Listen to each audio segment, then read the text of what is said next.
Wait a minute. Turn that music off.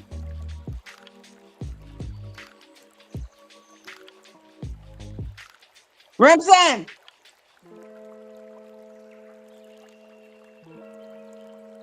It's not going to be in the recording. I need you to turn it off, or else I'm not doing the Q&A, Remsen. It's not going to be in the recording. Yes, it is. If it's audible here, it's going to be in the recording, and then I'm not going to be able to post it, and then I'm going to be really pissed off for the second week. No. When I send you the recording, for you to post, it's not going to be with this section in it. Not unless you want the stream starting soon screen on. Are you saying that you're going to turn it off when we start? Do you want the stream starting soon recording in there? Is that? I'm saying that when we start our Q&A, when we start talking to the public and go music live. and whatnot on. I'm not going to have music and whatnot on. I'm not going to have music and whatnot on. Okay, I'm going to need you to turn it off, or else I'm going to be mad, Remsen. Because remember, this is different from your regular platform. This is a separate thing, so. I ain't going to do you like that. Yeah, because I couldn't post the last one, so I'm going to be mad if I can't post another one. You better turn that music off, bruh. You're going to see a different side of me. How come I can't see you?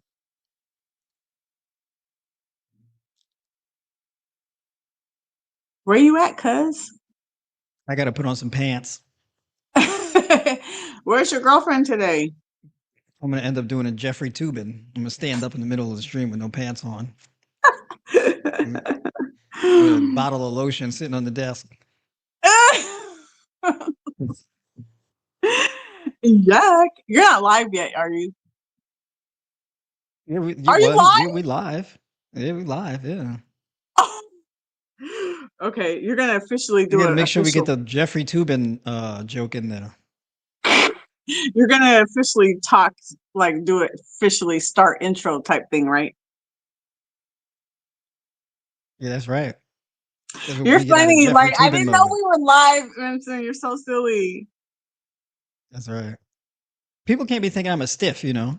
It's like, oh, he has a sense of humor. I didn't know that. Can they hear me?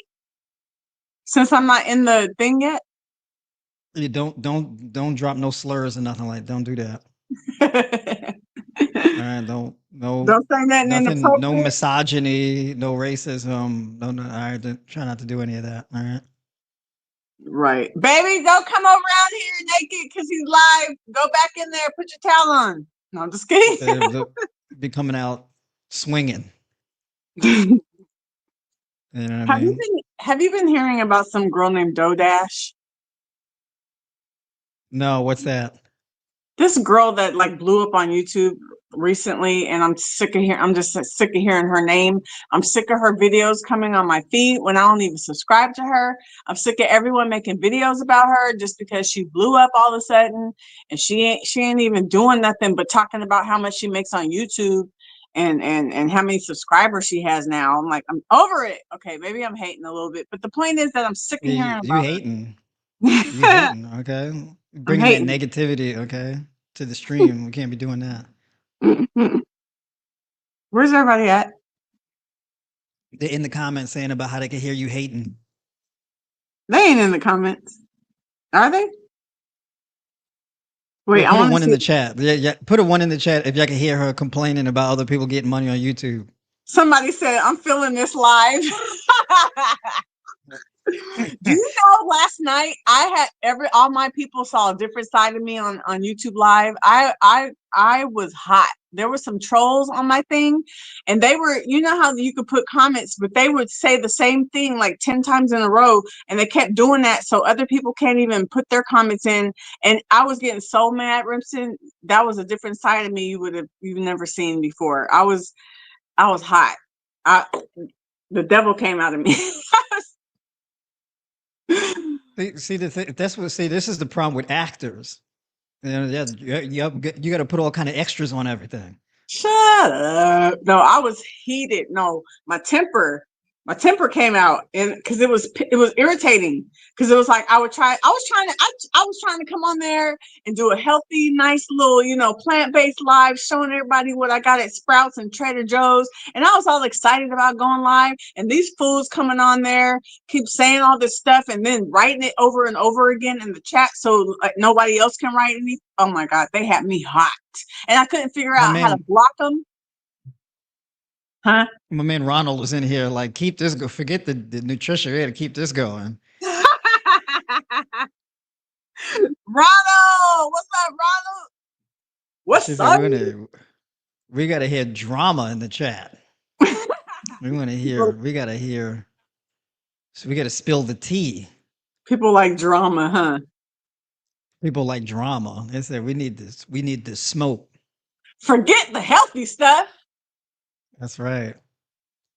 Okay, so But yeah, so basically, I got some ice cream today. I'm jealous too because today is actually a fasting day for me. What? So You're so not I gonna got my eat anything all day?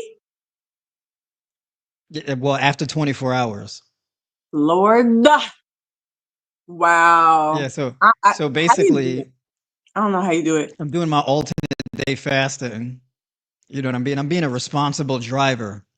I'm being a responsible driver. So Well, um I commend you for your dedication. I don't know how you do that. Y'all like my shirt?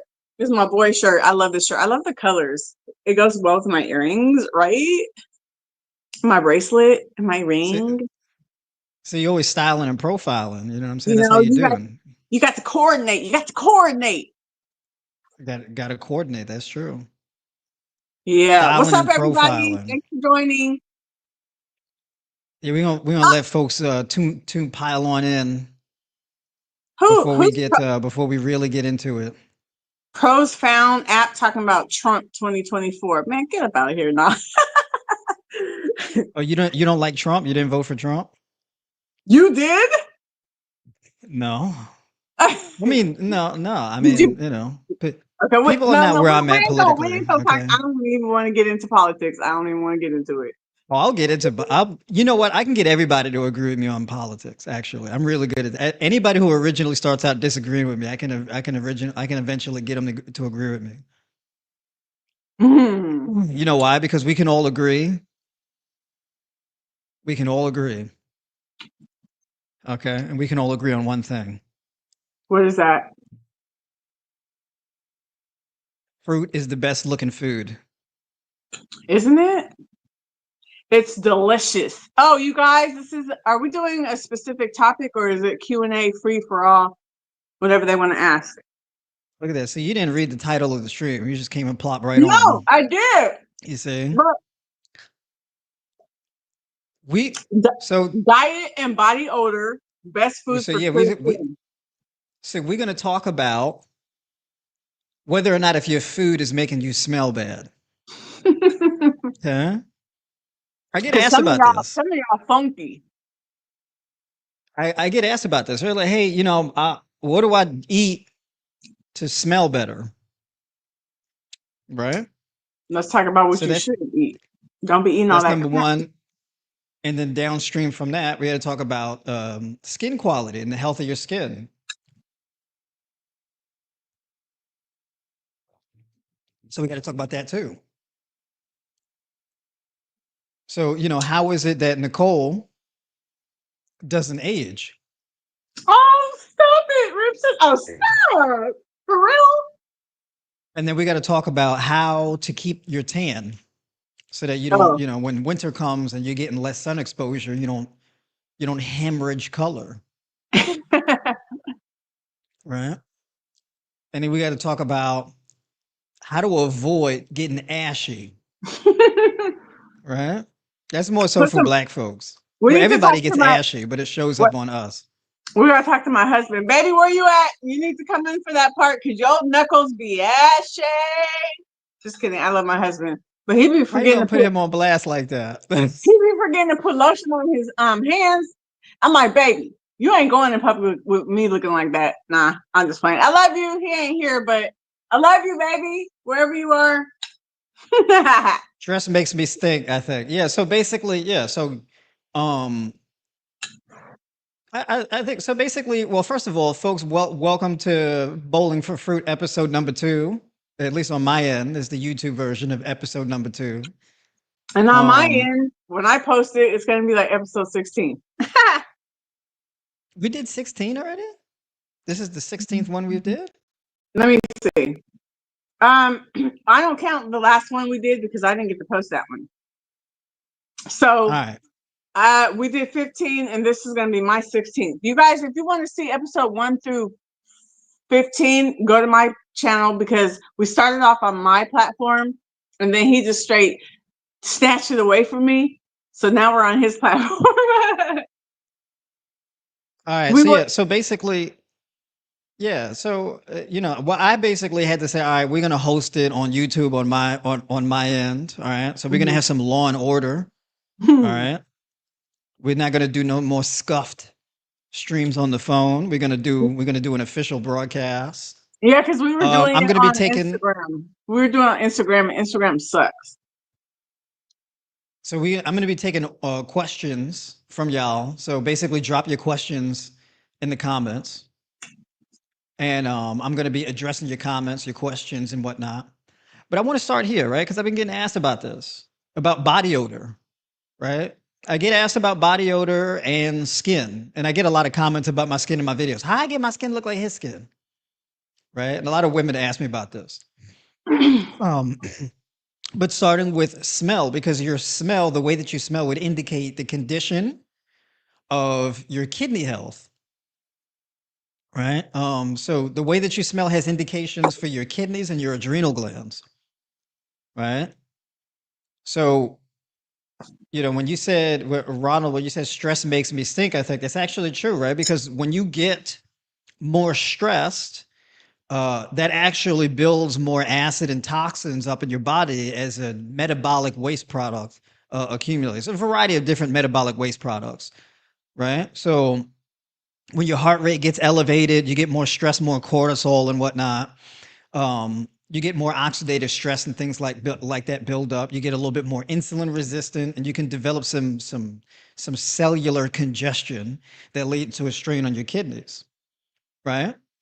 And then there's implications for your liver as well. So you get this TMAO increase, and so your liver has to basically activate to offset the extra protein and fat and whatnot in your diet because you also get acid accumulation from that. So there are certain foods that can make you smell bad, right? So, for example, Yeah, like what? um, Junk so food? matter of fact, let's start here. Seafood. Mm. Seafood is one of those foods that will make you smell terrible, and it'll wreck your liver and your kidneys. Um, Really? oh yeah, a lot of my folks coming to from Louisiana, North I got Carolina, I New gotta tell my Orleans. husband. I gotta tell my husband no more fish for him. But like the shellfish and stuff in particular, because it's not just fish, it's mainly like lobster, shrimp, things like that. Your uric acid goes up big time, right? Because of all the purines and whatnot. The fat and protein in the diet is very acidic. And that's one of the leading foods that actually make you smell bad. So people talk about how like it'll throw off your pH, right? So that's kind of like what that's about, right? So it could be a fishy smell, a funky smell, a little bit of a moldy smell, like a very biological smell, right? Um, and that's one of the leading causes of that. Number two, pork. Oh my word!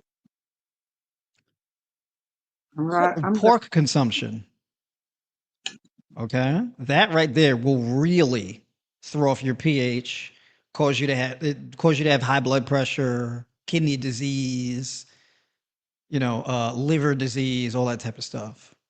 Remsen, real Okay, quick. huh? I use that word too, but I don't even know what it means. Like I'll be like,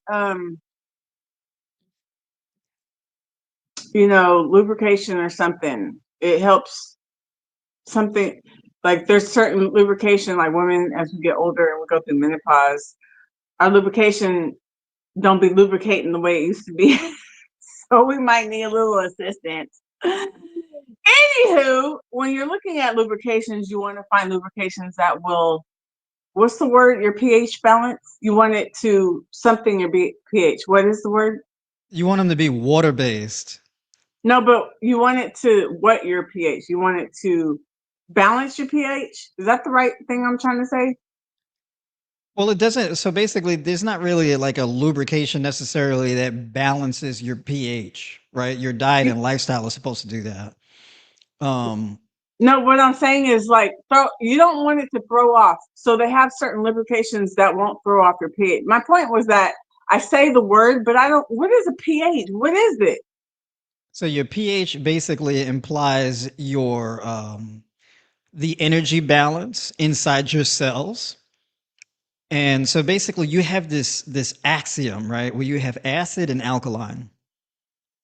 So basically acid and acidic and alkalinity exists on like a number scale from 0 to 14, 7 being neutral, right? So on the far end you have acidic, which is like a 0 is fully acidic, and then you have a 14 which is fully alkaline, like bleach, right?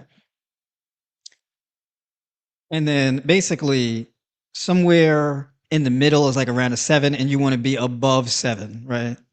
Um, so like a 7.4, a 7.6, 7.8, and kind of hovering and back and forth in between there, right? You briefly hit like a 7.8 in certain conditions, but then it'll trend back to like around a 7.4 or something like that. But you want to be slightly alkaline, right? If you drop below neutral, that's when like you have a real serious chronic illness going on metabolically, right? So acid is more like a byproduct of energy expenditure, right? It implies like waste products that then have to be either removed from the body or recycled and converted into something else, right? Usually, acidic byproducts have to be converted or used to synthesize something else by some type of alkalizing mineral like calcium or potassium or magnesium or something like that, right? So your minerals are really important as far as alkalizing your body because they're needed to either remove waste products from your body or take those waste products and recycle them to use them to create something else, right? So when you consume protein, protein breaks down into amino acids. Amino acids can't just be floating around in your bloodstream and accumulating in your bloodstream because that lowers your pH.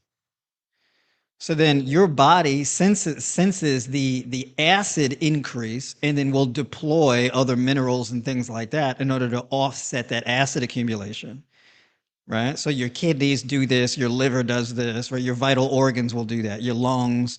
So, for example, your body will cause vascular constriction and raise your blood pressure to create more force in your vascular system to pump blood to your cells to speed up the filtration cycle. So if your blood is circulating faster through your vascular system, that allows your cells to remove waste faster, to reduce waste accumulation or acid accumulation inside your cells. And that also speeds up the rate at which oxygen and nutrients enter your cells. So that's a defensive mechanism. So like high blood pressure isn't necessarily a bad thing. It's a thing that your body does in order to protect your cells. It's a way that your body tries to force waste out of your body and out of your cells, right? Um, so you eat protein, the protein breaks down into amino acids. The acids have to be used to convert into something else. You can't just have amino acids just sitting around in your bloodstream not doing anything. So they have to be used to create enzymes, to create hormones, to create new cells, cell membranes, etc., right? Same thing with fat, right? Fats break down into fatty acids, and those fatty acids have to be configured into different molecules and used to create other things, lipoproteins, cholesterol, used to synthesize vitamin A, E, D, K, for example, these types of things, right?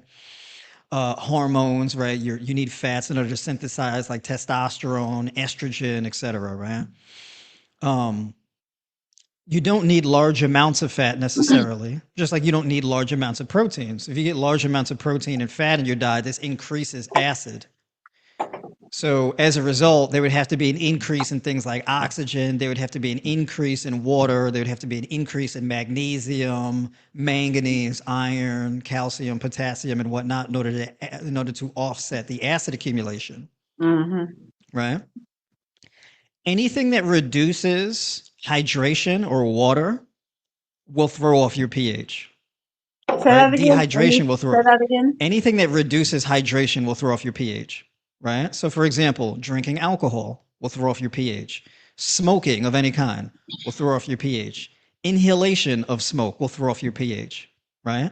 So, Remsen, Um, pH is not just it. Don't, it's not just dealing with the vagina. It's dealing with their whole body. no, it's your whole body. Oh, because I always thought it just was pertaining to the vagina because I would hear people say stuff like women shouldn't put, you know, what do you call it? Fragrances down there. You know, some women like to spray some perfume down there so they don't You stink, don't do that.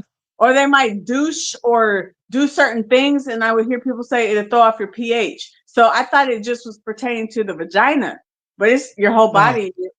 Okay, yeah. So gotcha. basically, certain things. The reason why certain things, like for example, if you spray a fragrance on you, right? Those chemicals can disrupt the cell's ability to flush waste out, Mm. right? So basically, yeah, when it comes to like the vagina, right? You need you need a certain inflow and outflow. Mainly, you need to optimize that outflow, right? Because there are toxins and things that leave your body through that area, right? Um, and then also there has to be a certain level of hydration, there has to be a certain level of oxygenation and a certain level of blood flow because there's a high concentrations of nerve endings in those given areas, right? So basically, any area of your body with high concentrations of nerves requires a lot of oxygenation. So any type of inhibition of oxygenation will throw off your pH. Mm. Now, you don't want to try to alkalize your vagina. I'm saying it like that too, so I don't get like flagged or whatever by the algorithm, right? Are you serious? That's why I'm saying it like that. We can't say that word. I don't know what words you can and can't say. I don't know.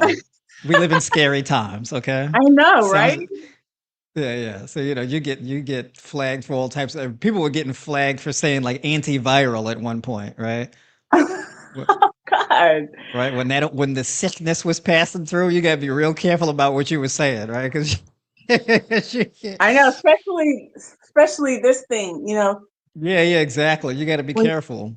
when you get the My thing lady right got here. flagged on IG for talking about the benefits of like black seed oil or whatever. Oh my God, You they're know, too so you dark. gotta be careful. But anyway, I didn't want to. Sorry to sidetrack you about the pH. Get back to what you were talking about with the foods that make you stank. Yeah. So basically, yeah. So we had the seafood, the shellfish, we had pork. Okay. Whatever you do, you want to avoid those things. Okay.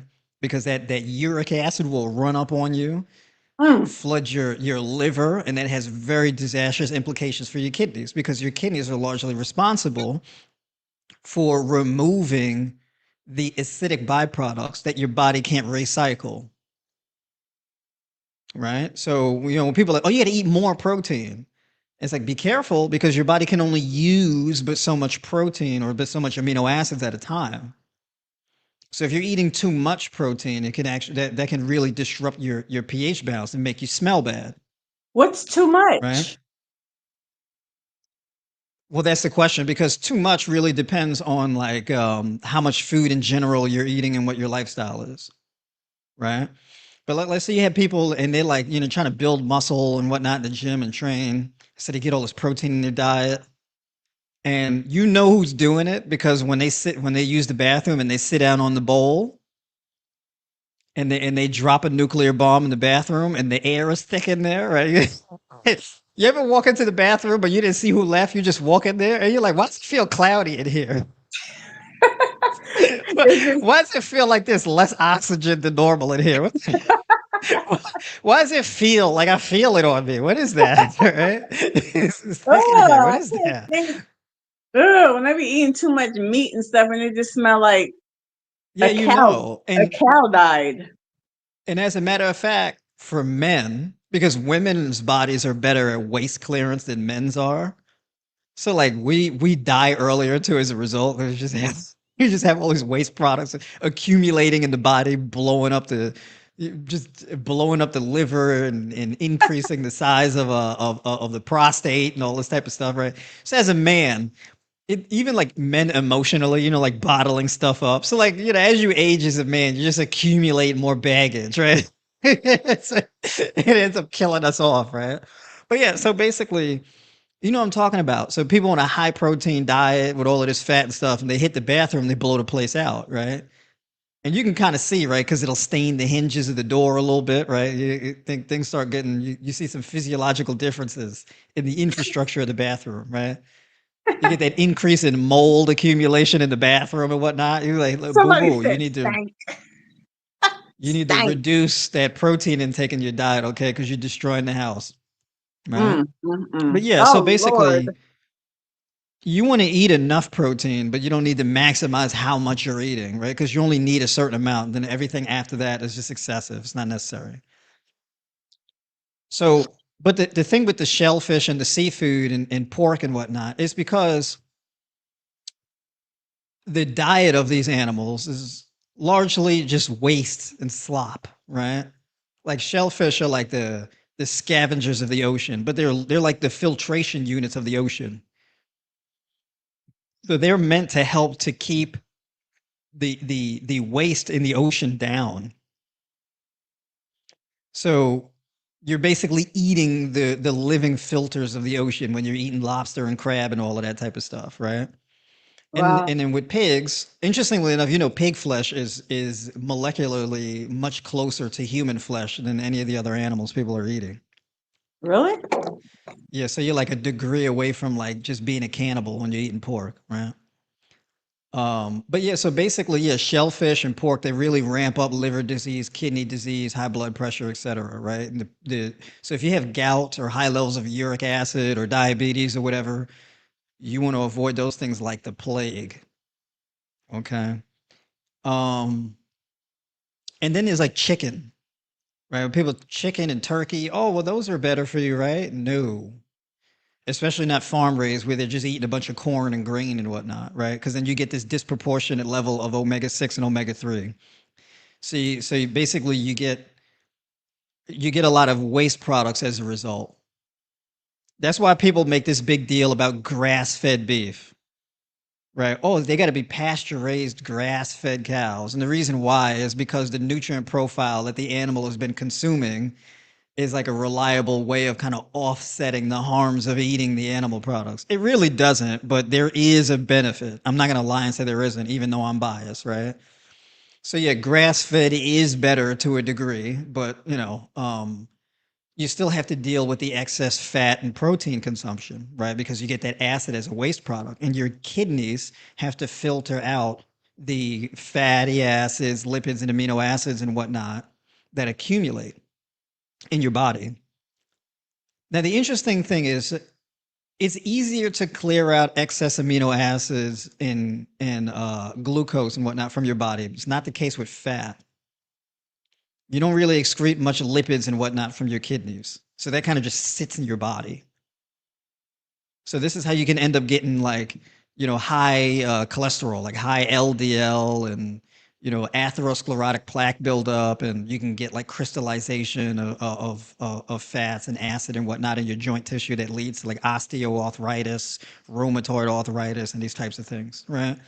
That joint pain and whatnot, those aches and pains are a result of acid crystallizing.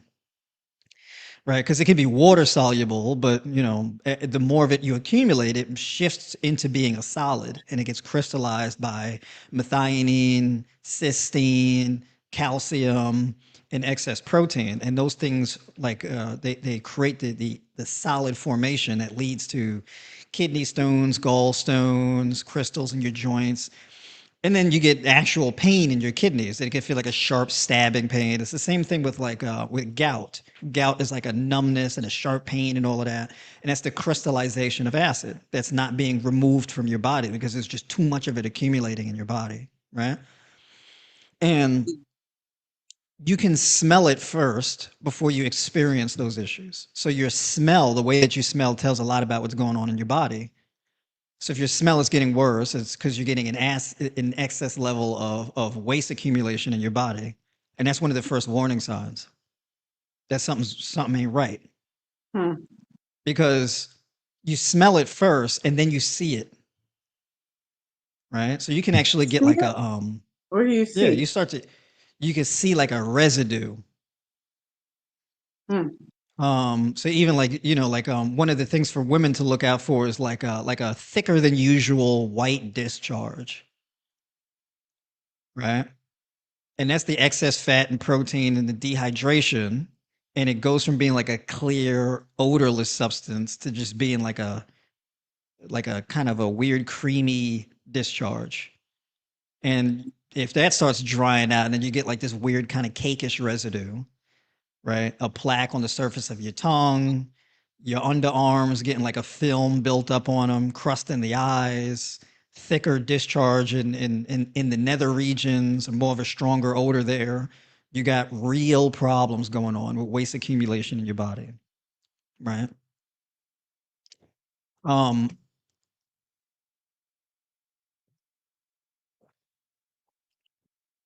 and then basically, this is like the substrate to develop things like a yeast infection because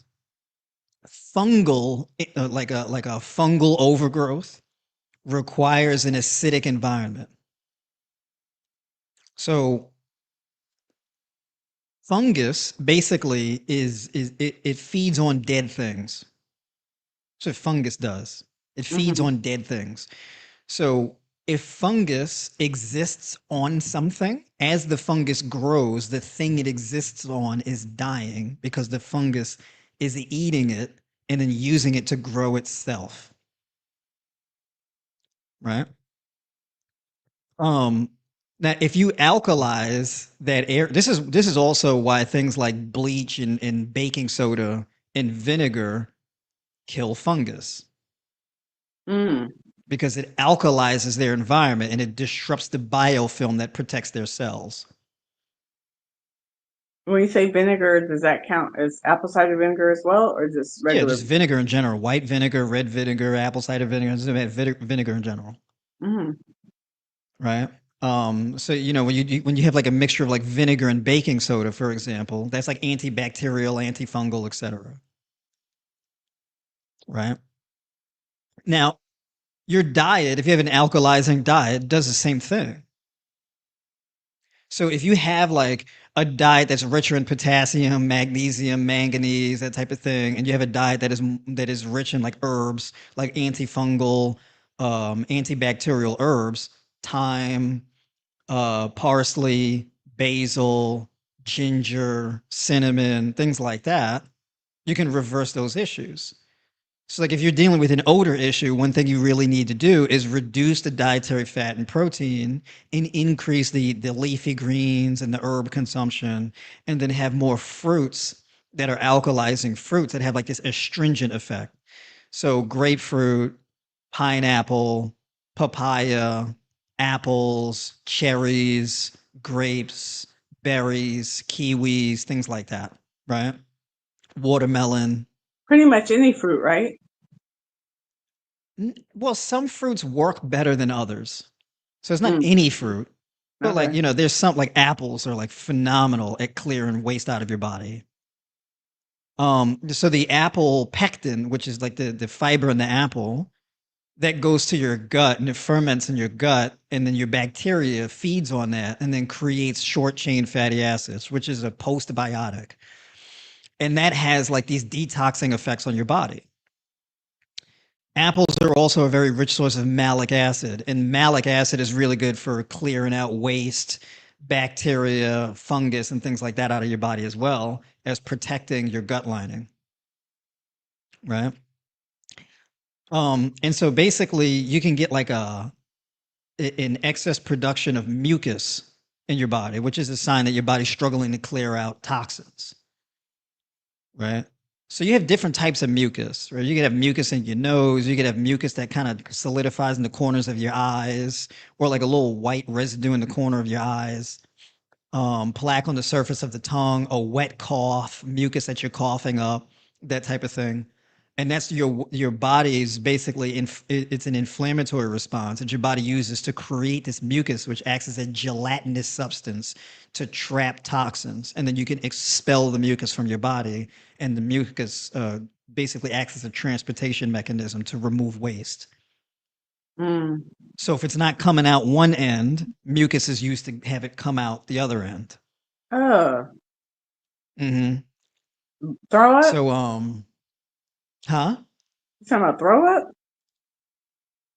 No, I'm talking about mucus. I mean, you can throw up, you can vomit too. Yeah, that's Oh, another way that your body removes waste products from your body is by vomiting. Yeah. ah, Yeah. Um. So, oh, hold on one second, because let me catch up with y'all in the comments here too. By the way, folks, if you find this information valuable, you're enjoying the stream, definitely like the stream, hit the like button, like kick the like to button, drop the people's elbow on the like button. give a heart. And you guys, sorry, I got cold because I ate the nice cream, so I had to put my blanket on because the nice cream got me cold now. Oh, there you go. Is sauerkraut acidic?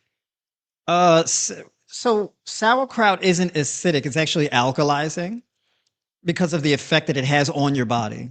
Hmm. So basically, sauerkraut is like fermented cabbage, right?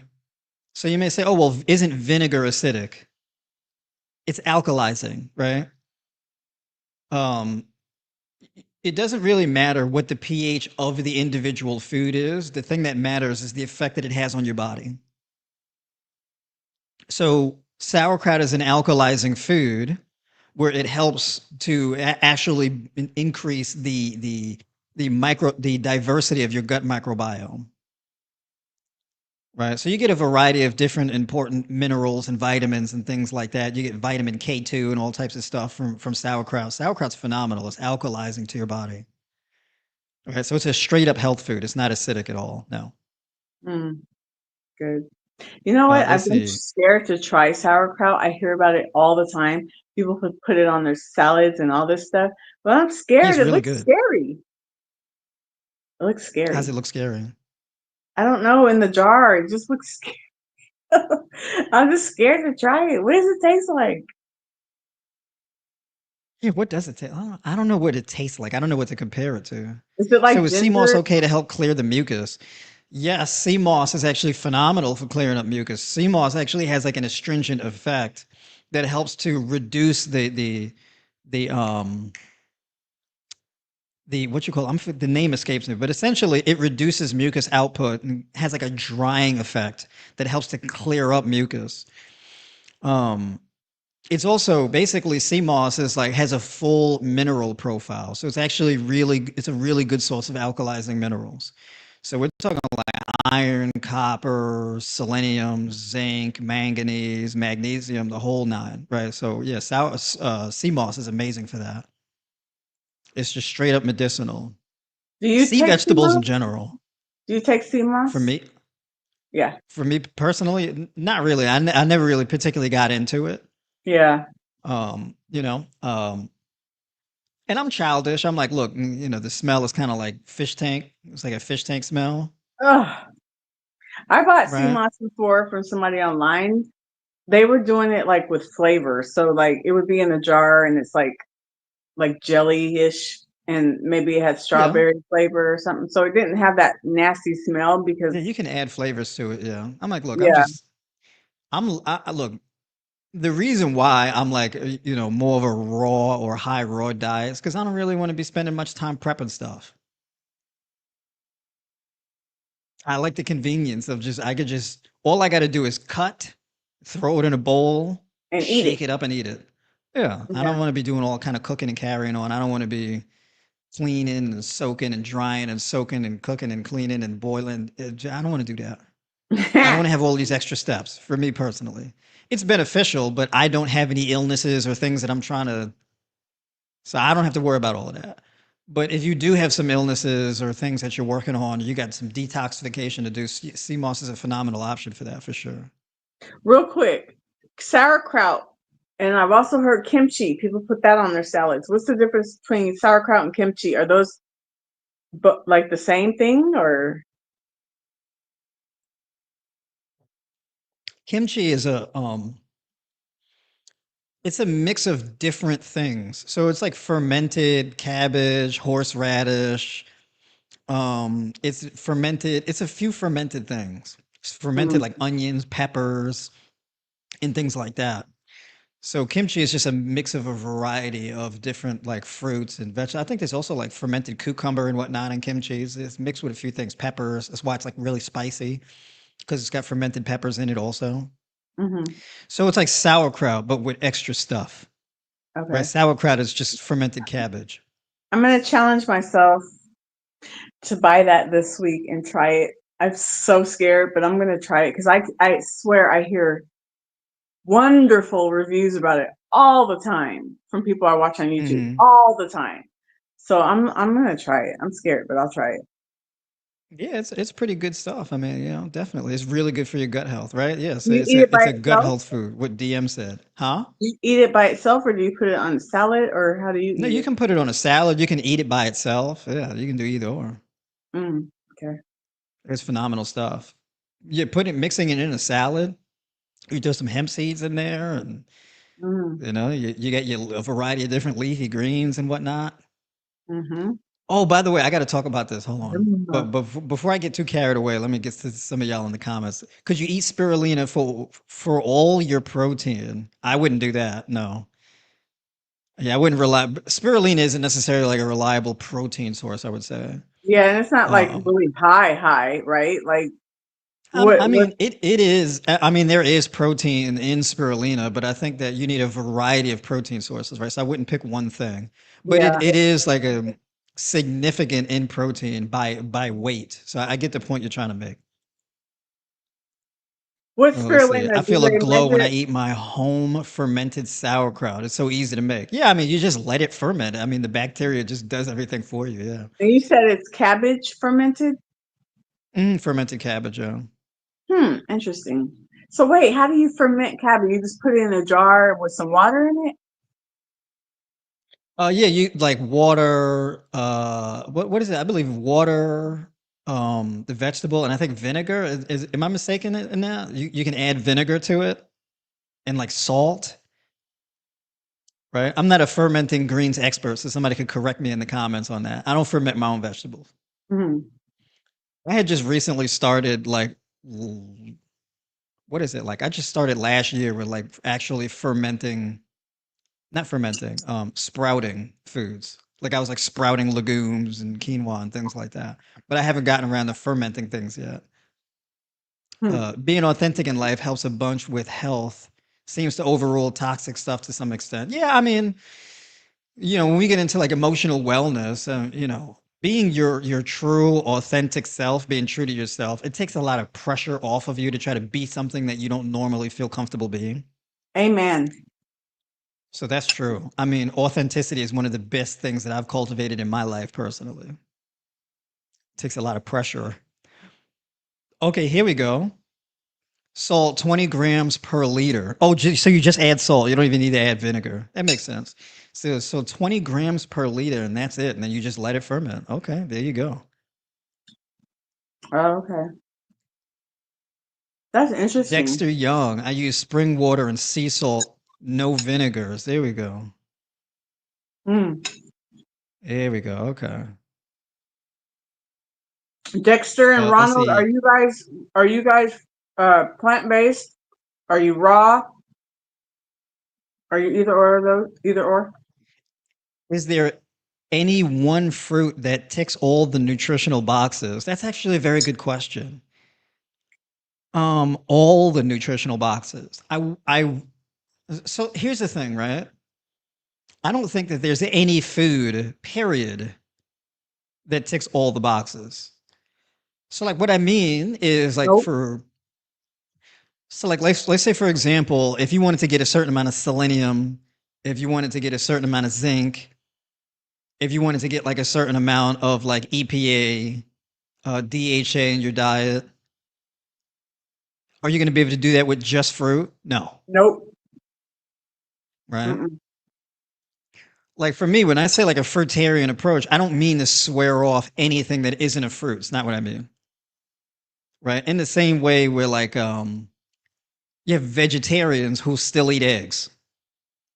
It's just that most of their diet is vegetables, right? Or like if somebody's a vegan or a vegetarian, that doesn't mean they swear off anything that's not a vegetable because they would still eat fruit. So it's the same thing, right? So fruitarian is basically just like the majority of all your food intake is fruit, and everything else is kind of like an accessory to that. That's like a fruitarian style approach, right? So like Mm-hmm. for example, a fruitarian style approach would be like coconut yogurt with a variety of berries and like kiwis and peaches. And then a second meal would be like pineapple, grapes, and tangerines. And then like a final meal of the day would be like where you would have like lentils or chickpeas or things like that with like nuts and seeds and leafy green vegetables, right? Coconut technically is a fruit. But is coconut a fruit? It was actually more of a nut, right? I don't know, some like a hybrid in between. Coconut's I a very thought it, I, interesting I thought it was because fruit. coconut doesn't have seeds, right? I don't think so. Coconut doesn't have seeds. Yeah, it's just like filled with like water and flesh. It's very interesting.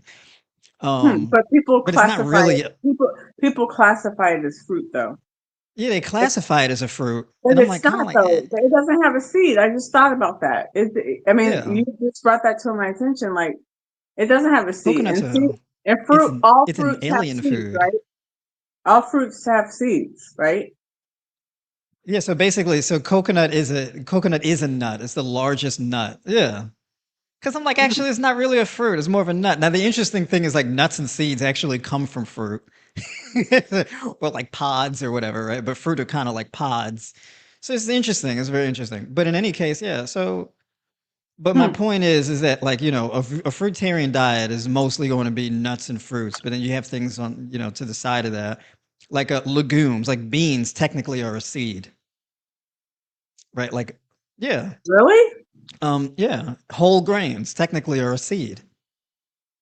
Hmm. Right? Which That's why you can is kind sprout of them. which is like a nut, or Yeah, is kinda, different. right? So Seeds and nuts are that's the thing different. that's so interesting, right? Of how food is classified. Like, a lot of people don't even realize like a tomato is a fruit. A Yeah, lot of and people don't even think cucumber, of it that way. and Yeah, a lot of cucumber people and don't like, oh, avocado, cucumber is a fruit. and Yeah, avocado, and avocado. Yep, those are non-sweet fruits. right. Yeah. So peppers, it's a fruit. Pumpkin,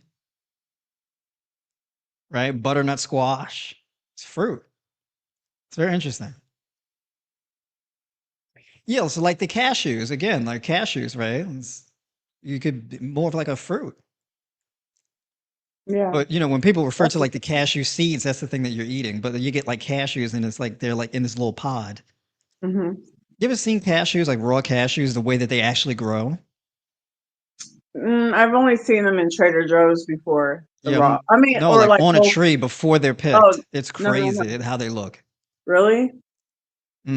Yeah, I don't like you wouldn't raw expect it. cashews. I don't like raw cashews. I had them before, and I could do raw almonds, but I don't like raw cashews. I don't know. I You're just not really supposed to eat raw cashews. You can, but uh, you're not really supposed to. well, No. good because I don't. I tried it and I was like, I don't like it. So, but in any case, so yeah, basically, like for my diet, for example, it could be like fruits all day. And then I have like the one meal at the end of the day where it's like, legumes, nuts, seeds, leafy greens. So basically everything in like a big salad. Um, oh, hold on a second. Because I'm actually going to get into some recipes of like things that I do in my diet where people are like, oh, where you get protein from and all this type of stuff. So I can show you some hacks That's my actually. favorite question. Where you get your protein from? Where you get your protein? Okay, so botanically speaking, a coconut is a fibrous, one-seeded drupe, also known as a dry drupe. Am I saying it right? Is it drupe or drupe? I I got to know what emphasis I'm putting on what's syllable. I have no idea How, because I don't even know what you're talking about. Droop, eh? however, when using loose definitions, the coconut can be all three: a fruit, a nut, and a seed. Yeah. Look at that. See, we got the botanist in here. So look, I'm a nutritionist. I'm not like an agricultural expert, right? So if I'm saying something stupid, let me know. Like, no, that's not actually right. That's not how that works. Thanks for the questions, guys. Keep them coming. Oh, Sylvia, high carb, low fat, vegan, and Dexter plant-based, raw plant-based for 2 years. Dope, raw. I love it. There we go. Put the cashews in the hold on, wait, what? Put the cashews in the freezer, then eat them. They taste great. Interesting. Put them in the freezer. Interesting. Oh, someone All asked right. me So a yeah, question. huh? Someone asked me a question personally. Go ahead and finish your statement, and then Now, because I'm about to go into a whole thing. You know, I use all the words. So yeah, so you got to get in there. can I read Colleen's question to me really quick? Oh, let me put it on screen. Hold on. What is a frankfurter? Nicole, in your childhood, have you ever eaten a New York frankfurter with sauerkraut? Frankfurter, that sounds familiar. What is that? Yeah, hot dog. Oh, no. When I used to eat hot dogs and meat and whatnot, I never wanted that stuff.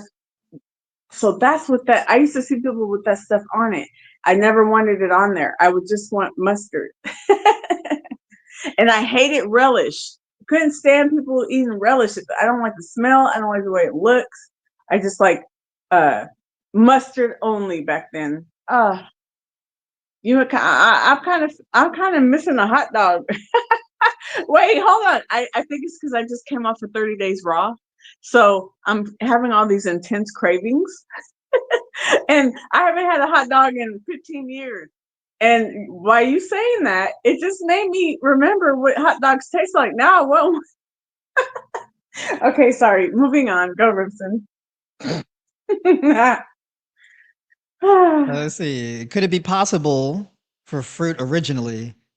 Or could it be possible that fruit originally had more protein, fat, and it's been re-engineered by us leaving the need for extra nuts and seeds, etc.?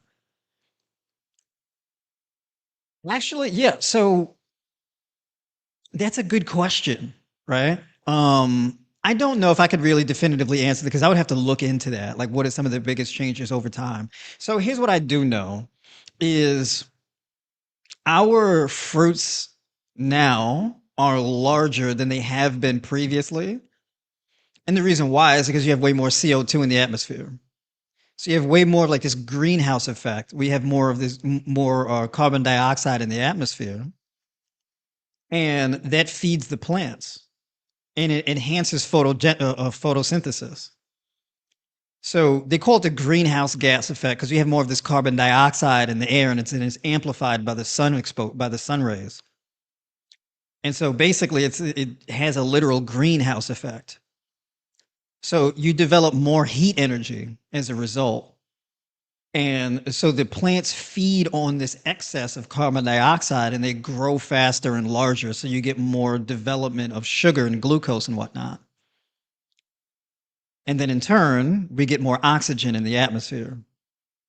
And then we feed off of the oxygen in the atmosphere.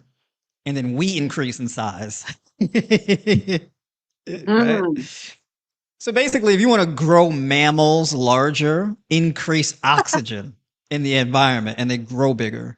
You would increase the plants, increase carbon dioxide, and you get larger plants. So it's essentially kind of the wheel of life, how it works, right, to balance out the ecosystem. But as far Listen, as the real quick. fat and protein content of fruit, I'm not too sure about that. Hmm. Real quick, what? Oh, nothing. I'm sorry. I didn't mean to cut you off. Go ahead. Finish your thought. Oh, go ahead, jump on in.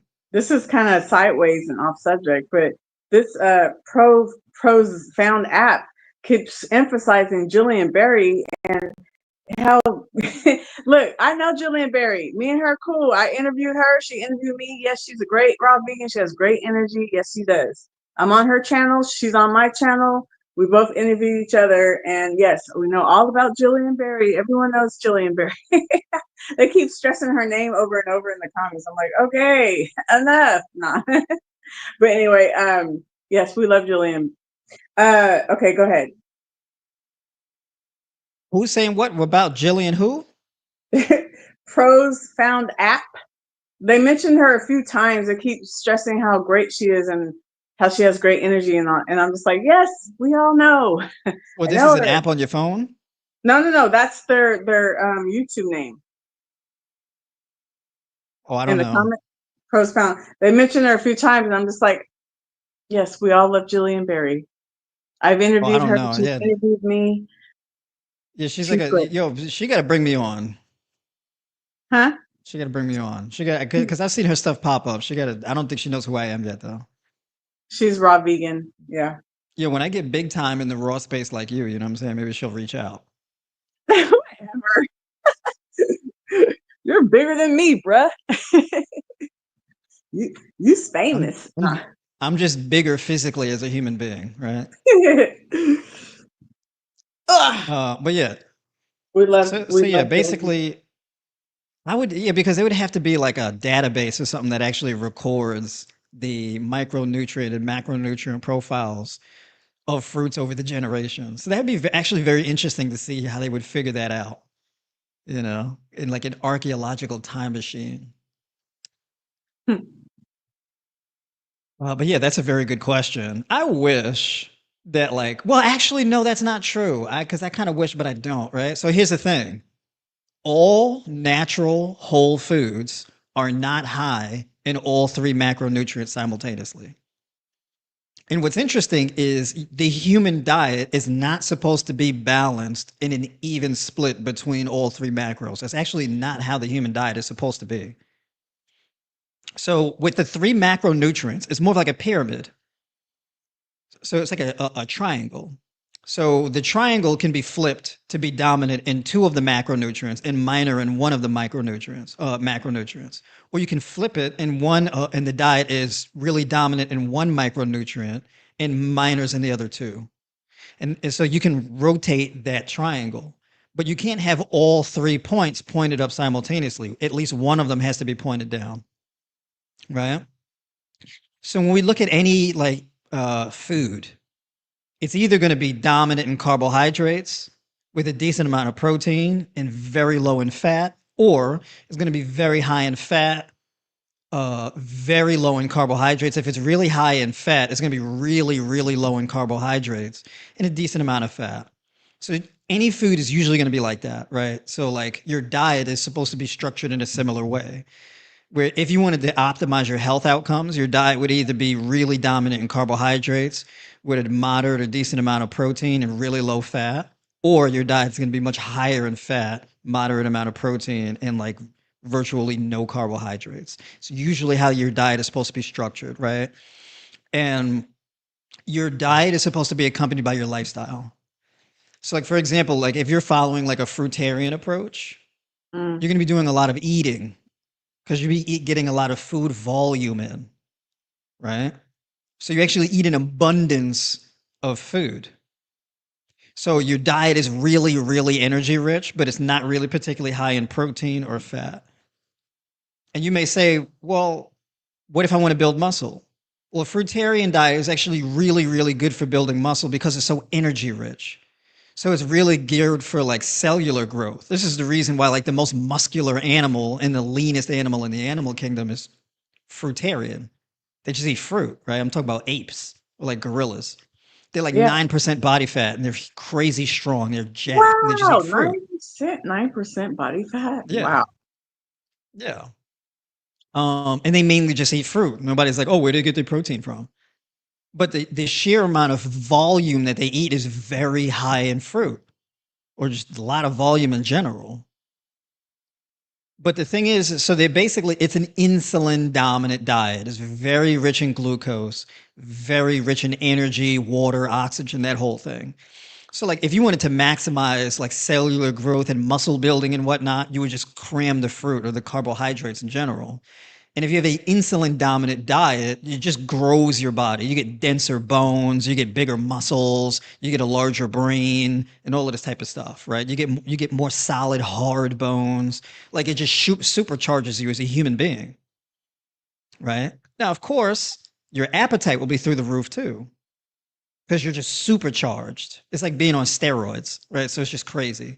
So basically, on a fruitarian style diet, you want to maximize food volume and sun exposure for that vitamin D synthesis. And that's like the full like steroidal diet approach. And it just supercharges, really ramps up your body, right? Now, on the flip side, you can have like a really low carbohydrate diet that's like higher in fat and protein. But if you're going to do that, you don't eat that much. Really? Because if you, no, you shouldn't. Because if you're just eating a lot of food and your diet is all fat and protein, you're going to get metabolic disorders. And the reason why is because fat doesn't really grow lean mass necessarily. Your body can't really use that much of it at a time. So your body compensates by when you eat fat, that ramps up lipolysis, which is basically fat metabolism. So when you eat fat, glucagon increases, GLP-1 secretion in your gut goes up, and lipolysis increases. And that's to basically get your body to convert more fat into sugar to use for energy. Right? Your body cannot use fat for energy until that process of lipolysis happens. But the thing is that your body can only engage in so much fat metabolism at one time. This is the reason why glucagon and that GLP-1 secretion in your gut, it suppresses your hunger hormone. So if you have a high fat, high protein diet, this suppresses your appetite. This is typically why high protein, high fat meals are more satiating. They keep you fuller longer. Because GLP-1 in your guts, and by the way, Ozempic essentially is GLP-1, Yeah. right? Glucagon-like peptide, right? And so that's meant to help you to lose weight by ramping up lipolysis and suppressing your appetite. That's why it works. So basically, fat and protein does the same thing. It ramps up that GLP-1, suppresses your appetite, and ramps up lipolysis, right? The thing you have to deal with, though, is the acid accumulation that happens in your body. So your body now has to work harder to convert those acids into something else, or convert it into glucose to use for energy, or secrete it from your body through your kidneys. So you have to be really active in your lifestyle to get you to do that. So you got to be doing like really intense resistance training, cardio, things like that, in order to go through the necessary thermogenesis to be able to have, in order to not develop a metabolic disorder. If you're not that active and you're a regular tax-paying citizen where you're sitting in a chair at work all day, well, then guess what? Fasting is now a thing that you have to do in order to maintain a healthy metabolism. Because as human beings, where we're always exposed to food all the time, we're not active enough for the amount of food we eat.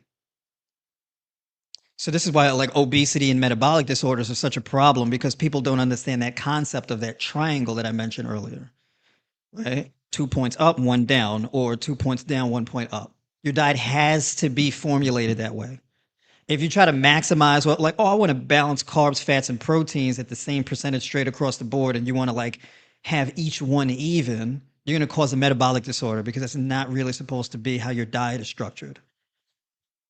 So the hormonal implications of this is you have insulin and then you have glucagon, right? So your pancreas secretes glucagon from your alpha cells in your pancreas, and your pancreas also secretes insulin from the beta cells in your pancreas. As glucagon goes up, though, insulin goes down. But the thing that's responsible for decreasing insulin is when your glucose is shuttled into your cells.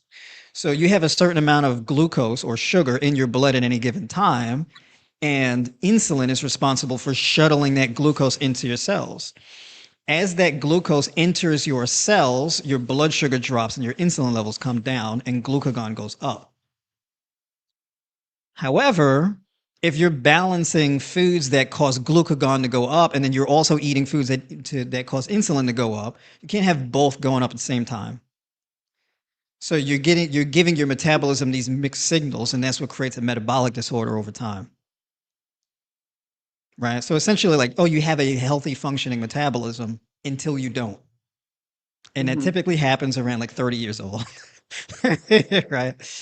So Hmm. you have like a mediator that balances glucagon and insulin, just the same way you have like these two hunger hormones, ghrelin and leptin. As ghrelin goes up, your leptin comes down, and then you eat, and basically that primes your body to secrete insulin to be able to metabolize your food, right? Being that fat and protein are not really insulinogenic up front, when you eat these foods, your body has to ramp up glucagon, which causes your body to metabolize stored fat for energy. So if you eat a fatty food now, your body's not really using that for energy. It's using fat that's already been stored for energy. Right? This is the reason why, like, if you eat protein and fat, you don't really get an increase in your blood sugar. You get an increase in your blood sugar like several hours later, like 4 hours later or something, right? And the reason why is because after that meal, and also when you eat fat and protein, it takes longer for your body to break it down. You need way more stomach acid, and you need those enzymes in order to gradually break down that fat and protein. And then as it moves through your digestive system, that's when you start to get a little bit of an increase in your blood sugar. As that food gets metabolized and breaks down, glucagon rises and then converts stored fat into energy through lipolysis. That's what makes your blood sugar come up. If you're insulin resistant, now insulin is going to be required in order to shuttle that new glucose into your cells. This is why you'll have diabetics where they're like, I don't know why, but like I cut carbohydrates out of my diet and my blood sugar's still not really going down. And it's like, well, because you're still insulin resistant. So if you cut all of your carbohydrates, your body does no longer has a reason to be insulin sensitive. So your body is now insulin resistant, which means you need way more insulin in order for your body to be able to shuttle that glucose into your cells.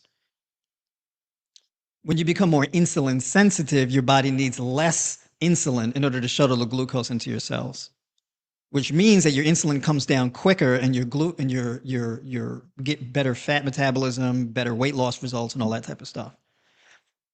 So like with diet, it's not really a thing about calories. The calories don't really matter. That's not relevant. What in particular, what really matters is your hormonal levels. So people are like, I'm struggling to lose weight. And it's like, well, because your insulin, your blood sugar is still too high. If you cut carbs and just replace the carbs with fat, it's not really going to make a whole lot of a difference long term. Fasting really is the way out, right?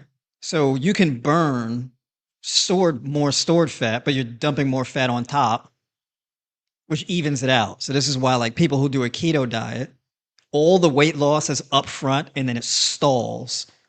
And then you become insulin resistant and then the weight starts coming back on. And then if you capitulate to your hunger cravings, you eat some potatoes, you eat some grapes or whatever, boom, blood sugar through the roof, insulin through the roof. And then all of a sudden you gain 10 pounds in like 3 days. And you step on the scale, you're like, what the hell? And then you're like, oh, it's because of the carbs. It's like, no, because you ate yourself into like physiological diabetes. So that's why, right? So it's all like a hormonal thing. And I just went on a wild tangent about hormones. So, yeah, so you got to interrupt me because I nerd out. Don't get me started about hormones. My hormones are declining and they're disappearing because of my Your menopause. hormones are not declining and disappearing. That's not how that works. My estrogen, So, it is. It's going like this. well, you lose a certain amount of estrogen and then it stops. You don't just perpetually just keep losing estrogen until you have zero estrogen left. It's not really how it works. Oh, good. That makes me feel a little better. The biggest problem with the menopause is not necessarily the decline in estrogen, it's the decline in progesterone. Because Mm. the progesterone falls off and cuts off first. The Well, whatever progesterone it is is, the I don't appreciate it. Whatever it is, I don't appreciate it. I want my stuff back. I want my I estrogen, want my stuff back. I want my stuff Give me my back. stuff. I want to be normal again. No. Oh, what happened? Oh, okay. Now I see pros found app. Just messaged Jillian Berry and suggested that you two do a collab together. I appreciate that. Yeah, because she pops up, her stuff pops up in my feed sometimes too. So I'm like, I got to get on my raw grind, right? So I could be like, I'm here. You know what I'm saying? Hmm. I'm I am present. Yeah, but yeah. Let's see, what is this? That's right, my man Ronald sucking it in. Colleen too. She's a how long did you VIP. how long did you plan on doing this? It's been an hour and 10 minutes.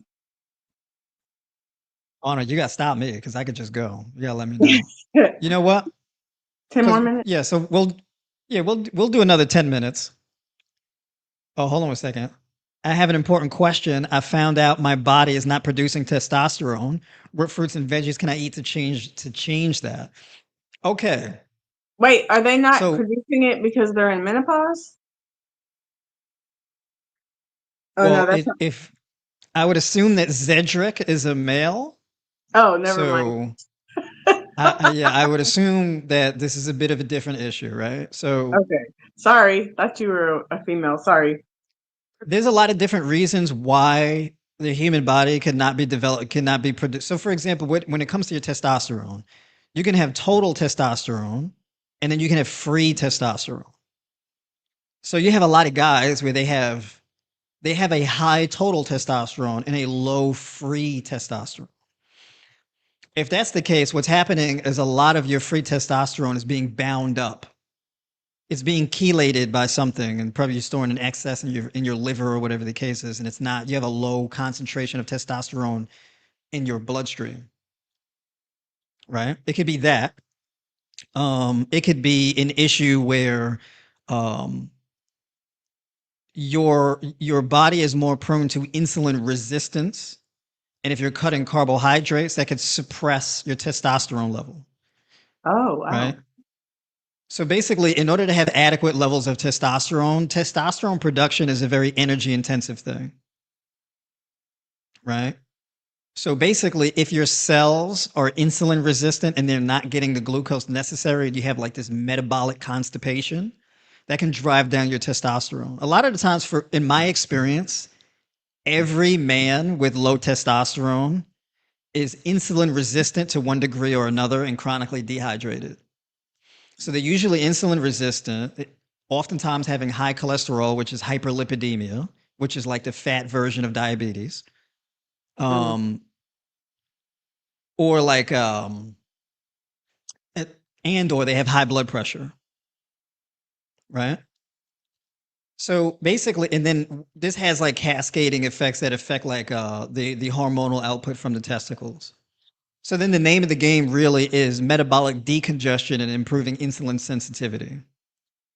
There's not like one, two, or even three foods that would fix this problem. It's like a combination of things, right? Because based on what I mentioned about the pyramid of of how your macros are supposed to be structured, you have to have like a particular dietary set of habits. So if you like, so let's say for me, for example, let's say I had low testosterone. What would I do? I would follow more of a fruitarian approach to my diet, where the earlier portions of my day, like an early morning, mid morning, late morning, early afternoon, would just be all fruits. So I would get all of my carbohydrates in during that portion of the day, right? So it could be 300 grams of carbohydrates, 350, something like that, of just all the fruits. And then in the evening, like let's say in the early evening, maybe like around 4 o'clock or so, or even 5 o'clock, depending on when I started eating, that's when I would have more of my starches, more of the lower glycemic foods, where it's mainly going to be like legumes. So it could be lentils, chickpeas, black beans, red kidney beans, and then things like sweet potato, for example, right? And then tender leafy green vegetables. And then I would add in some nuts and seeds, hemp seeds, pumpkin seed kernels, peanuts or cashews, things like this, right? And that's where I would get like an abundance of like my selenium and zinc. Selenium and zinc are really important for testosterone production. So Mhm. for me personally, for as far as selenium and zinc, well, I'll start with selenium. You don't need a lot of selenium, so like two Brazil nuts a day would cover it. So like you can do like two Brazil nuts. You can even do overnight oats. Oats actually contain a significant amount of selenium. Peanuts and cashews are also a good source of selenium, and I think almonds as well. Mm-hmm. And then vitamin E, which is also really important for testosterone production, and that's where you can get like avocado and like sunflower seed kernels and kiwis. Those are good sources of vitamin E. And then zinc basically is found in pretty much any food with a high concentration of protein in it. So you get a lot of your zinc from your nuts and seeds and legumes. All right. As a man, if you're trying to increase your testosterone, when it comes to zinc is one of those key minerals that's really needed for testosterone production and insulin secretion. So you store a lot of your zinc in your pancreas, right? And that is the substrate that is needed for healthy beta cell production, so you can have healthy levels of insulin production inside your pancreas. So that's actually so when you increase that zinc to like 13 milligrams a day, that's like the bare minimum. So 13 milligrams of zinc in your diet per day is like the bottom threshold. You can even supplement with something like zinc picolinate. You can do 15 to 30 milligrams a day to increase your zinc because you may be deficient in zinc. A lot of the times, guys who are deficient in zinc often have insulin resistance and low testosterone, right? Um, so increase in chickpeas, pumpkin seed kernels, almonds, Brazil nuts, cashews, things like that. But then prioritizing having those things at the end of your day. So like you don't want to have like your fats and stuff and then dump carbohydrates right on top of it. Because fats ramp up glucagon and your insulin level comes down. So as your insulin level notches down, if you dump carbohydrates on top of that, then that really ramps up insulin. But your glucagon is still elevated.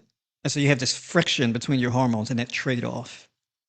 So I partition foods where it's carbohydrates first to power through my day, and then the fats and the proteins on the back end. The reason Like why is because the like fats in and the the proteins I go to evenings, sleep on. like in the evenings, Huh? put the fat.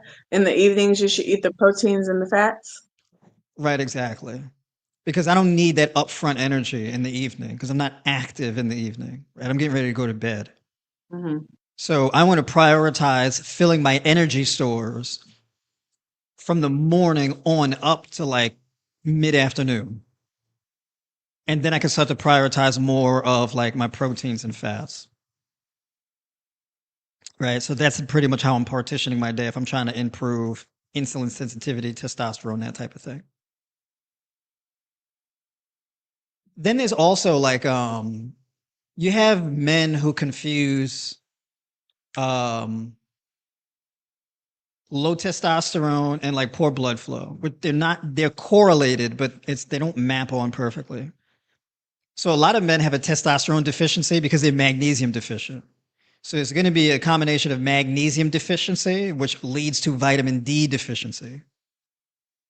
So what I would do is supplement with both. So I would actually supplement with like 5,000 IUs of vitamin D3 a day, and then supplement with anywhere from 210 to 420 milligrams of magnesium a day. So I would do something like that, as well as having the diet in place. So basically covering all the aspects of my metabolism there.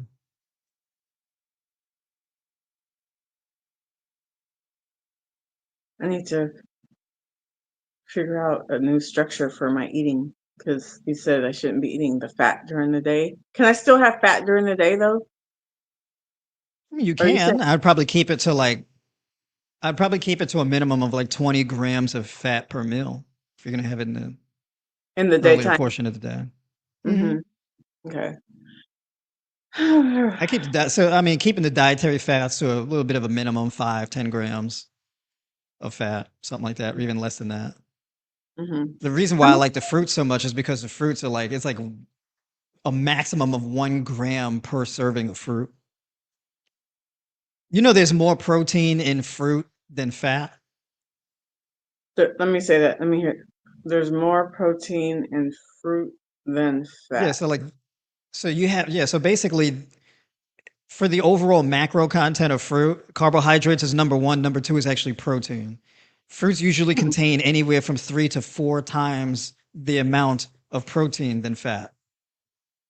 Really? Hmm. Give me an example. Like, So basically, for every 1 gram of fat that you find in a fruit, you can find 3 to 4 grams of protein in it. so a bowl of watermelon, 1,000 grams of watermelon versus, I'm just going to see something real quick. How much protein is in, I'm putting this in my chronometer real quick. 1,000 grams of watermelon, which is a big bowl, by the way. Actually, let's do 1,300 because that's usually about how much I do, which is about 400 calories. I just know from doing it so much. How much protein is that? That'll give you 8 grams, well, 7.9. Let's just round it to 8. 8 grams of I'll put protein. it this way to make it simpler, right? So basically, let's say if we do a cantaloupe and we do 16 ounces, basically 1 pound of cantaloupe. 1 pound of cantaloupe has zero point 0.9 grams of fat and 3.8 grams of protein Hmm. and 37 grams of carbs. That's a clean way of illustrating the point. Real quick, is sourdough okay? Sourdough bread is phenomenal. Oh my gosh, sour. I only eat that when I go to certain restaurants when they give you the bread before the meal comes and then you're all full and you don't want to eat your meal. But that stuff is so bomb. I don't eat bread often, but when I do, hecka good. Hell yeah. Yeah, like my favorite types of bread are sourdough bread, Ezekiel bread, and pumpernickel. Pumpernickel. Never heard of that. I mean, I've heard of it, but I've never had it. I mean, I'm not much of a bread person, but yeah, is it, with that, yeah, yeah. me neither. I don't, only when I go to certain restaurants, which is not often. I don't buy it for myself in the house ever. I'm kind of like 95% gluten free. So like 5% of my life, I might have a, vegan burger every 6 months or every year, or, you know, maybe some sourdough at a restaurant. But I'm also I don't eat a lot of gluten. I heard that gluten ages you in wheat. Is that true? Yeah, oh yeah, wheat is one of them foods, okay? Yeah, that's Wheat why I don't, not often at wheat all. wheat to tear you up. So basically, wheat has a protein composite in it called gluten. And basically, it's an adhesive. It's sticky. Hmm. And it all that stickiness will be sitting right up in your gut. Oh, So basically, what happens is that gluten can build up on your intestinal lining and gum up the microvilli in your intestines, and so it makes it harder for your gut to actually pull nutrients from your food. mhm. So like your food can just move through your gut, just going undigested because all this gluten buildup, and that ends up being inflammatory. You can't just be having like whole food just sliding through your body, right? It's like swallowing plastic or something. It's Oh just my moving word! through undigested. Wow. Yeah, Yeah, I don't. The 95% gluten and wheat free, that works for me. So every yeah. blue moon I'll have it, but wheat also causes a lot of problems in people's bodies. It can cause Hmm. headaches. It can cause all kind of stuff, inflammation. So that's why I Insulin try. resistance, Yeah, that's why it's very a minimal part of my life. and also gluten can inhibit magnesium absorption in your gut, which then leads to all other issues because that can Mm, actually cause you to develop autoimmune issues. yeah. Because a lack of magnesium absorption leads to a lack of vitamin D synthesis, and lack of vitamin D synthesis leads to autoimmune issues. Mm, mm, mm. Nasty work. Nasty work. Nasty, disgusting, atrocious work. Okay? Straight dirtiness. So just eat it minimally. Yeah, I'm just gluten free. I don't really mess with gluten like that. I tried to be gluten free, but I gotta have something every blue moon. You know what I mean? Like just like my birthday's coming up in 2 weeks, I gotta have a vegan burger Yeah, during my birthday like weekend in LA. like I have twice a to. year. Yeah, like Yeah, twice a year. I have bread maybe 3 times a year, All right, some so type of which bread. nuts are better than cashews to eat? See, I don't know. So I got Almond. to clarify, right? So cashews, cashews are lower in protein and they're higher in fat and carbs. So it's not as much of like a lean food. But the thing about cashews are an emotional wellness food. Emotional wellness food. What do you mean by Yeah, that? so cashews are very rich in magnesium and tryptophan. Magnesium and tryptophan reverse like anxiety and depression, and they improve sleep quality. It's powerful stuff. Yeah, it is. Uh, um, then you have things like peanuts and almonds, and they're way higher in like protein. So, like, say if you wanted to get more protein in your diet, Hmm. protein and almonds would be better food sources than You mean cashews. you mean peanuts and almonds? You said protein and almonds. Yeah, peanuts and almonds. Yeah, they're lower in fat and they're higher in protein. Yeah, almonds are a rich source of omega 3 essential fatty acids and vitamin E. Mm. So almonds, if you want more of those things in your diet, those could be more beneficial. Walnuts are higher in omega 3 essential fatty acids, so they're like a better brain chemistry and nerve repair food, right? So like each nut or seed has like different attributes. Like peanuts are high in selenium. They're like higher in almonds and cashews in selenium, right?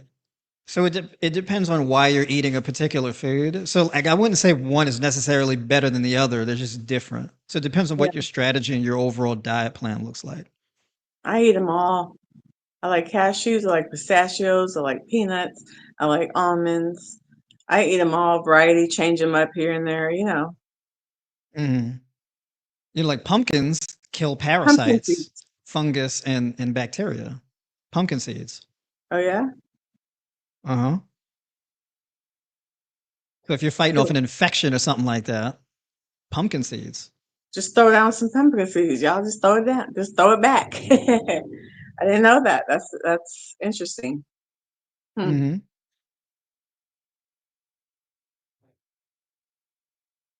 Let's see. Want to answer one more question?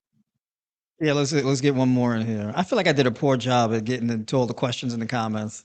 I think it's one of those things where you're not going to be able to cover every single question because there's a lot because everyone loves you, Remsen, because you're the man. You're the Oh, man. here we go. This is a good one. What food should Ooh, I eat to clear up eczema? good question. So, increase sun exposure, supplementation with vitamin D, have a very water rich diet that is high in astringent foods. So, pineapples, grapes, cherries, berries, kiwis. Increase vitamin E intake, increase vitamin K in your diet. So, we're looking at kiwis, leafy greens, things like that. Um, More gut health friendly foods. So your papaya, your pineapple, coconut yogurt, sauerkraut, kimchi, things like that to get more of those digestive enzymes, prebiotic fiber, and probiotics into your gut. Um, Avoid wheat, shellfish, pork, pretty much any of the animal products because those can be activating. And it would be a good idea also to figure out what foods you have any food sensitivities to. So if you have an allergy that activates your eczema, that's the thing you should know also. Oh, pineapple. I mean, not pineapples, apples. Apples are really good for eczema also, right? Because of the apple pectin. So Do you that think? increase in short chain fatty acids, it reduces mucus buildup, and it helps to clear waste out of your gut. So like apples are like a cleaning food. They clean you out from the inside. Do you think them going fully raw, just period, would help clear up the eczema? Yes. Yes. Yeah, Yeah, like a raw diet is really good for for reversing chronic illnesses and things like that. Yeah, for sure. that's awesome. My Mm. grandkids have eczema. My bonus grandkids. I don't have any kids of my own, so my husband's daughter's kids, which are my grandkids, they have it, and it makes me sad because when they're itching and they're uncomfortable, it just looks really uncomfortable and painful. So feel bad for anyone who has it because I know it must be just not cool. Yeah, yeah, I mean, largely eczema is like a gut health issue. Really. Yeah, I mean, if you improve your gut microbiome, you pretty much like reverse your eczema. Definitely, if you So drink like dairy, get rid of the dairy. Definitely. dehydration, yeah, no dairy, but dehydration is like one of the prime things that trigger eczema. It's dehydration, vitamin D and magnesium deficiency. Mm. Um, and basically anything that impairs or that congests your gut lining. So it's like if you have any kind of like atherosclerosis of the intestines, basically, where you have like a plaque buildup on your intestines, right? That can inhibit, and gluten is a big part of that. That's why people usually who have like celiac or something like that or gluten sensitivity, one of the main manifestations of it is eczema. Wow. Gut health is like actually it everything is around the gut. Hmm. As a matter of fact, you know what? If I had eczema, I would supplement twice a day with magnesium malate. Malic acid is really good for decalcifying your gut lining.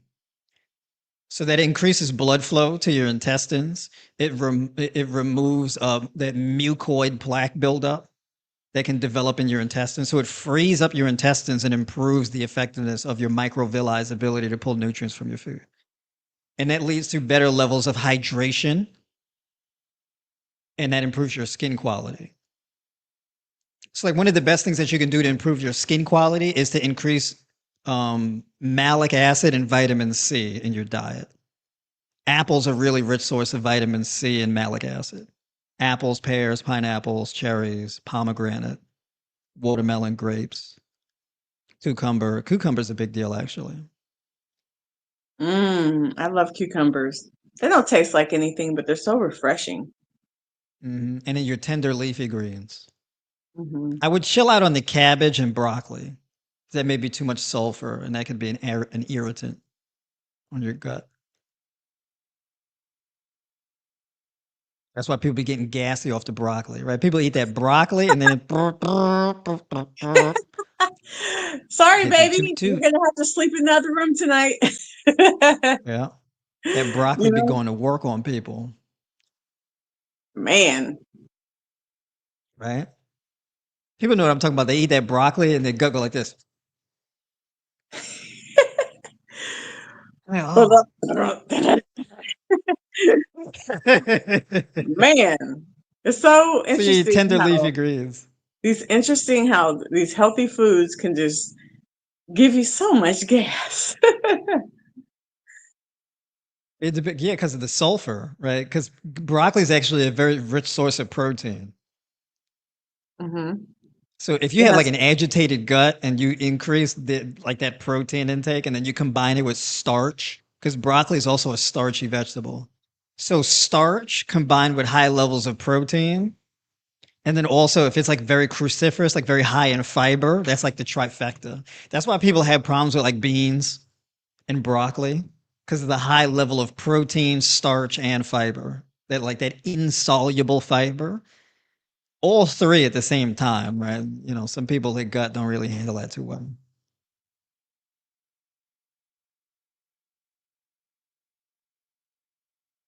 I know it's a and on, lot. and on that note, everyone, ladies and gentlemen, All right, let's thank you pack it for up. all It's your already 5 o'clock. questions. Thank you for all your questions. Oh, I forgot. It's 5 o'clock your time. It's 2 o'clock here. Um, what do you have planned for the day, Remsen? You ain't got nothing else planned for the day. It's 5 o'clock. That's it. It's start ramping down. I gotta clean I my gotta go pester my bathroom. lady. Oh, I gotta clean my bathroom and I gotta work out. I gotta edit some Uh, YouTube. I gotta edit some videos for YouTube, and then I'm gonna wash my hair, and then I'm gonna relax. yeah, I'm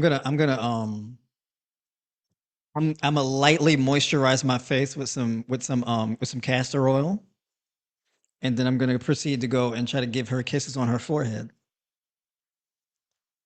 Aw, It's my favorite thing to do. I love your love. So she don't like the forehead kisses though. She doesn't. which kind of encourages me to do it a little bit more. I'm not gonna Yeah, lie. it's gonna make you do it more. Yeah. See, if she liked it a bit more, I wouldn't do it as much. I gotta get her used to it. She's Where like a is she right cat. now? She's always quiet and in the cuts. Yeah, she's in the kitchen soaking fruits and stuff like that. We just got groceries, so she's washing the produce. Tell her I said, hey, no. Anyway, well, thanks everyone for all your questions and joining us on our bi-weekly Q&A. Are we going to keep doing this bi-weekly, Remsen? I mean, yeah, absolutely. Not unless you're like, yo, I ain't really feeling you like that no more. All right. Well, Your name actually, is Mud out here on the algorithm. we might have to do it in 3 weeks because in 2 weeks, I'll be going to LA for my 50th You birthday. see, you already didn't you just what do you mean? You just had a birthday. No, I did not. I've just been talking about it. It's coming up. It's November 22nd. Silly rabbit. So you're gonna be off So, schedule because you want to go on and mess around on your birthday. You want to be yeah, making poor decisions. unfortunately, I kind of want to celebrate my milestone. you know, but I'll be back. We'll be Why is it back. a milestone? Isn't it 50th birthday a milestone? Yeah, but your 50th birthday isn't this year. It is. It's in 2 weeks. I told you. You got to turn 49 first. I'm already 40. You're I'm skipping already years. 40. I'm already 49. I've been 49 for almost a year. I can't tell with y'all. That's We've like with my discussed mom it. too. I always get her age wrong. Speaking of your mom wasn't on her live today, huh? Oh, she probably out running errands or doing something other. Well, anyway, thanks, Remsen. I always have fun with you. Thank you guys for watching. Thanks for all your participation. Sorry, Remsen couldn't get to all your questions because he's so popular that everyone loves him and everyone has questions. So Well, you know what? I'm gonna make my closing statement so you can cut out. You know what I mean? You don't let me keep you on in too much I longer. want to hear it. I want to hear it. I want to hear your closing 'Cause- statement. Well, basically, here's my. All right. So basically, before y'all leave, is a link in the description of this video where you can go and follow her YouTube channel or follow her on Instagram. All right. So there's a link in there for that. Also, if you need help from me, you're looking for some raw vegan nutrition, some coaching, support, or you just want to get on a call with me and talk about your issue specifically, there's a link in the description where you can book a call with me, or you can join my 12-week mentorship or sign up for personalized coaching, or even just join my email list where you get notifications for when I go live like today. All right. But yeah, book a call with me. Let's talk about your issues. You know what I mean? And that I think that's what I wanted to say. Oh, and remember, and I'm gonna get the quote right this time. You ready? You ready for the quote? You ready? The closing quote? I'm ready. I'm ready. Y'all ready? All right. So the closing quote is to remember that anything that isn't growing is dying. Ooh, So you better learn how to live or die trying.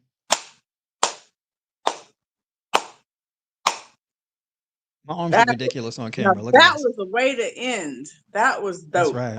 I like that. Good All right, job. y'all. Have a good night, everybody. Wait, before we go, bruh, this right here though, it's cutting. What's this called? Your things. What's what called? What This. things? Oh, my neck Yo, with this yo, going on yo, here. That this. you're you're buff. Yeah, yeah, yeah. You don't even need to do that. It was already doing it without you. Your muscles are muscling. Okay, your My muscles buffness, are muscling. I don't have no your your, neck. your buffness is buffering. Buffing. The buffness is buffing. That's it. It's buffing. It's Anyway, giving good job, buff. Remsen. All right, thanks All right. everyone. Thanks, Remsen. Bye, everybody. Absolutely. Take care, y'all. Hmm. Bye.